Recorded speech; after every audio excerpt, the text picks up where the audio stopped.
Let's welcome in the rest of our panel right now. We've got former Nevada State GOP chairwoman and Republican strategist Amy Tarkanian with us, policy analyst and Project 21 member Donna Jackson back with us, and constitutional attorney and Newsmax contributor Amir Benno is here as well. I'll play you a soundbite from the appearance yesterday. I always want to say Regis, but it's Kelly and Ryan. By the way, I used to love Regis. He was the best.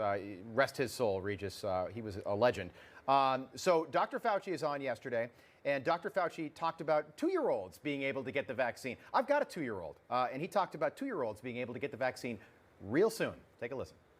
So speaking of which, so Pfizer has been approved for 12 plus, right? Right, and Moderna right after them, too. Okay, Right. and when do you think the youngest of us It's going to be what we call age de-escalation. We're going to start with the 12 to the 9, then the 9 to the 6, and the 6 to the 2. We anticipate by the time we get towards the end of this calendar year, we'll be able to vaccinate children of any age. So we're getting there. We're getting there. And that was the point, Rob, of their visit on the show, was to talk about vaccinations, to talk about getting vaccinations out there and vaccine awareness. And that's what Ryan Seacrest was posting about. When now I just checked and pulled it up, there's over 3,000 comments. And again, a majority of them still asking why Dr. Fauci's on the show. I just think the guy's got too much heat on him. Donna, to you first here. First of all, were you surprised? I mean, it didn't surprise me, generally speaking, but just the optics by Jill Biden making that appearance with Dr. Fauci. That is the administration making it very clear that they are backing their guy, Dr. Anthony Fauci, that I think probably helped Joe Biden get elected. I'm not surprised by it. I think they're trying to still save his credibility. But for the American people, his credibility is shot. He's been the voice. He's known about all of these allegations all along, and he kept them from us. And so I think it's not going to work. Amir, my friend, the attorney Yes. on the panel here. I'm going to read you an email that I sent you in February 2020. I'm kidding. This is not. This is Dr. Fauci sent this to someone February 2020. I've read this, by the way, on the show before, but here it is. Quote, the typical mask you buy in drugstores is not really effective in keeping out the virus, which is small enough to pass through the material. Again, Dr. Fauci sent that email to somebody who had emailed him, a scientist. Dr. Fauci then claimed that new information had emerged in the time since that email. My question to you is, if you were a litigator trying to take apart Dr. Fauci in a courtroom, it would be fairly easy, but my first question would be what's the new information? What changed with airborne viruses between the time you responded to that email and in the last 15 months of the virus? Nothing has changed, Rob. I mean, the political tides maybe. I mean, the thing is that he then went ahead to try to justify his actions by saying, look, I didn't want to deplete the supply, so our frontline workers, they had the masks.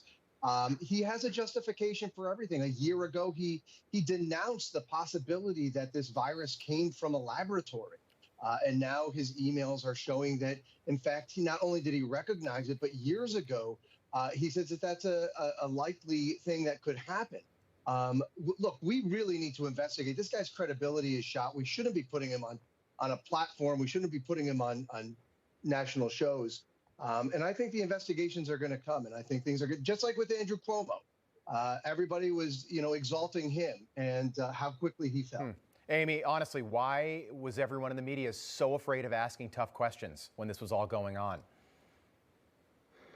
Well, it's their job to protect their man, and that's exactly what we're witnessing. And the fact that they put him on these daytime television shows is not surprising, because they're trying to humanize him because of the attacks, because of the facts that are now unfolding. They are literally diverting, denying, and distracting. It's like the shiny object syndrome. They don't want you to pay attention to all of the facts that are unraveling. They want you to just feel good and feel safe.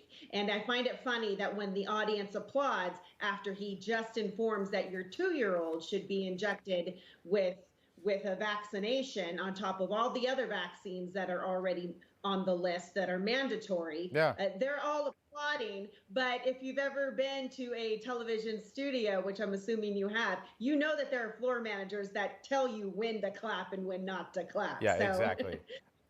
kind of. And I silly. just, I'm not expecting Ryan Seacrest in a typical context to be asking really tough questions. But there you are, Ryan. You got, I know you're going to Hollywood. Dr. Fauci might be going to Capitol Hill to testify. I just was stunned that he didn't ask just maybe one, hey, Dr. Fauci, tell us about this Frankenstein gain-of-function research. Did you know the grant money was going to go toward possibly developing a virus that's killed over 3 million people that we know about worldwide? That would have been a good question. All right, I want to talk about something that's been developing since the weekend. We actually brought this up on the show yesterday. Amir, I know you play some golf, but the Memorial Golf Tournament took place over the weekend, Dublin, Ohio, very famous golf tournament. Golfer, 26-year-old Spaniard by the name of John Rahm, was leading the tournament by 6 strokes at the end of his round on Saturday.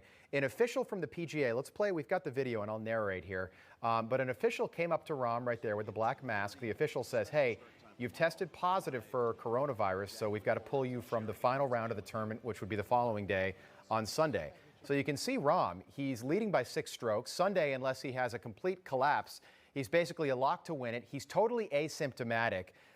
And he lost out on about $1.7 million. That was the purse to win this tournament. And over the last day, I'm bringing this up because this has become a giant issue about whether or not, and you can see, by the way, he knows he's got coronavirus. No one really cares. People have been vaccinated, I think, largely. Is this a PSA for getting a vaccine, Amir? Well, I mean, it's fear mongering. It's look at the bad things that can happen to you if you don't get the vaccine. You can lose your purse and be ousted and humiliated in public. So I don't know if it's so much of a PSA as it's a public intimidation.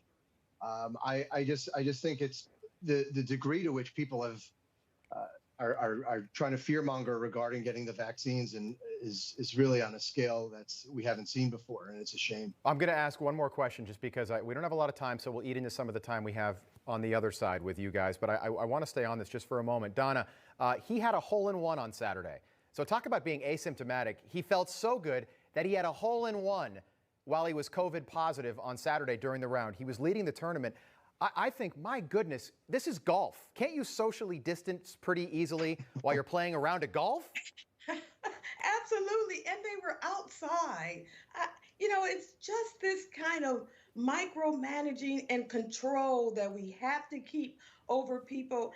And they just don't want to let it go. I go into stores, people are vaccinated, and I'll be the only person in the store without a mask. Yeah. How is that?